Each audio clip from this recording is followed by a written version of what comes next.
एक खूबसूरत लड़की बस स्टेशन पर खड़ी थी। एक नौजवान ने कहा, चांद तो रात को निकलता है, आज दिन में कैसे निकल आया। लड़की भी हाजिर दिमाग थी, बोली, उल्लू तो रात को बोलता है, आज दिन में कैसे बोल पड़ा। ए वीडियो देखने वाले, दुआ है अल्लाह पाक आपकी ज़िंदगी को खुशियों से भर दे, आमीन। एक बार आप भी आमीन कहकर चैनल को सब्सक्राइब कर दें, शुक्रिया। एक आदमी ने किसी बुज़ुर्ग से पूछा, अपने ऐब का मुकम्मल इल्म कैसे हो सकता है मुझे। बुज़ुर्ग ने फरमाया, अपनी बीवी को उसका एक ऐब बता दो, वो तुम्हें और तुम्हारे ख़ानदान के तमाम ऐब बता देगी। एक अंधा पुलिस में भर्ती होने के लिए गया। ऑफिसर ने कहा, तुम्हें किस लिए पुलिस में रखें। अंधे ने जवाब दिया, अंधाधुंध फायरिंग के लिए।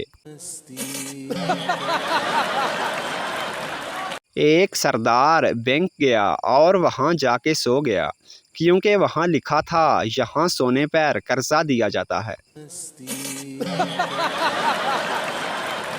जिसके सामने भी मेरी वीडियो आई है, उनसे गुजारिश है, प्लीज़ मेरे चैनल को सब्सक्राइब कर दीजिए। वॉच टाइम बहुत अरसे से पूरा है, लेकिन सब्सक्राइबर्स अभी बहुत कम हैं। प्लीज़ चैनल को सब्सक्राइब कर दीजिए, शुक्रिया। पप्पू, उस्ताद से मेरे दादा फौत हो गए हैं, छुट्टी चाहिए। उस्ताद, ये क्या पप्पू, कभी तुम्हारी दादी फौत हो जाती है तो कभी दादा, ये क्या माजरा है। पप्पू बोला, मेरा कोई कसूर नहीं उस्ताद, दादा फौत हो जाता है तो दादी शादी कर लेती है, और जब दादी फौत हो जाती है तो दादा दूसरी शादी कर लेता है। इस तरह ये सिस्टम ख़त्म ही नहीं हो रहा। शौहर को उसकी बीवी का फ़ोन आया, मैं आज गैर नहीं आ सकूँगी, मेरी गाड़ी का स्टीयरिंग, ब्रेक्स, गियर बॉक्स सब चोरी हो गया है। थोड़ी देर बाद फिर बीवी की कॉल आई। बीवी ने कहा कि मैं आ रही हूँ, वो गलती से मैं गाड़ी की पिछली सीट पर बैठ गई थी। एक रात 2 बजे बहुत तेज़ बारिश थी। सरदार ने एक आदमी के घर का दरवाज़ा खटखटाया और बोला, धक्का लगा दोगे प्लीज़। आदमी नींद में था, इसलिए मना करके वापस अंदर चला गया। लेकिन उसने सोचा, इस तेज़ बारिश में उसकी मदद करनी चाहिए, तो दोबारा उठा और बाहर निकलकर बोला, क्या तुम्हें अभी भी मेरी मदद की ज़रूरत है। आवाज़ आई, हाँ। आदमी बोला, ठीक है भाई, तुम कहाँ हो। सरदार बोला, यहाँ गार्डन में झूले पर हूँ, थोड़ा धक्का दे दो। लड़की को इंटर के एग्ज़ाम का पेपर समझ नहीं आ रहा था, तो लड़के ने उसको सारा पेपर हल करवा दिया। तो इस पेपर हल कराने की वजह से लड़की को लड़के से प्यार हो गया, और इत्फाकन रिज़ल्ट आने से पहले ही उन दोनों की शादी भी हो गई। जब रिज़ल्ट आया तो पता चला कि दोनों फेल हैं। लड़की अम्मी से, मुझे माजी, खाल और मुस्तकबिल की कोई मिसाल दें। माँ, मैं खूबसूरत थी, मैं खूबसूरत हूँ, मैं खूबसूरत रहूँगी। लड़की अब्बू से, अब बाप भी कोई अच्छी सी मिसाल दें। बाप, तुम्हारी माँ को वहम था, वहम है और वहम रहेगा। दो पागल बैठे थे, एक ने दूसरे से कहा, अगर एक हाथी दरख्त पर चढ़ा हुआ है और नीचे उतरना चाहता है तो उसे क्या करना चाहिए। दूसरा पागल कुछ देर सोचने के बाद कहने लगा, उसे चाहिए कि किसी पत्ते पर बैठकर खज़ां का इंतज़ार करे।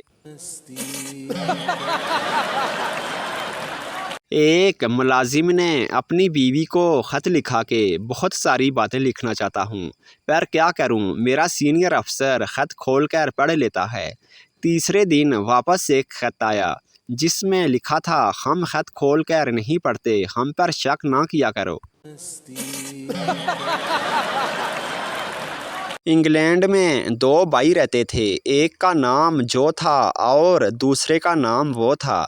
एक दिन रात में जो को कमरे में भूत दिखाई दिया, तो जो डर गया और डर के मारे वो को आवाज़ लगाई, और वो भागता हुआ आया और भूत देखते ही वो मर गया।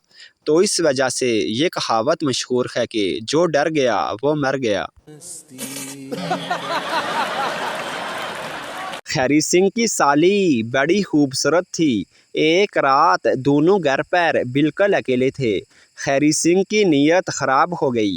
रात को खैरी सिंह ने साली से कहा, आज रात हम मियाँ बीवी की तरह रह सकते हैं। साली ने कहा, हाँ क्यों नहीं। साली अंदर गई और एक बड़ा सा डंडा उठा लाई और खैरी सिंह से कहा, चलो घर में जितने भी गंदे बर्तन हैं धोना शुरू कर दो, नहीं तो तुम्हारी खैर नहीं। आज तुम मेरे मियाँ बने हो, मैं अपने मियाँ से इसी तरह काम करवाती हूँ। खैरी सिंह पूरी रात बर्तन धोता रहा और रोता रहा। जिस तरह अंग्रेज़ी ज़बान में कुछ हरूफ साइलेंट यानी खामोश होते हैं, इसी तरह उर्दू में भी कुछ अल्फाज साइलेंट हैं। मिसाल के तौर पर जब दुकानदार कहता है आपको ज़्यादा नहीं लगाएंगे, इसमें चूना साइलेंट है। रुखसती के वक़्त जब दूल्हे से कहा जाता है ख्याल रखना, इसमें अपना साइलेंट है। जब ये कहा जाता है हमारी लड़की तो अल्लाह मियाँ की गाय है, इसमें सींगों वाली साइलेंट है।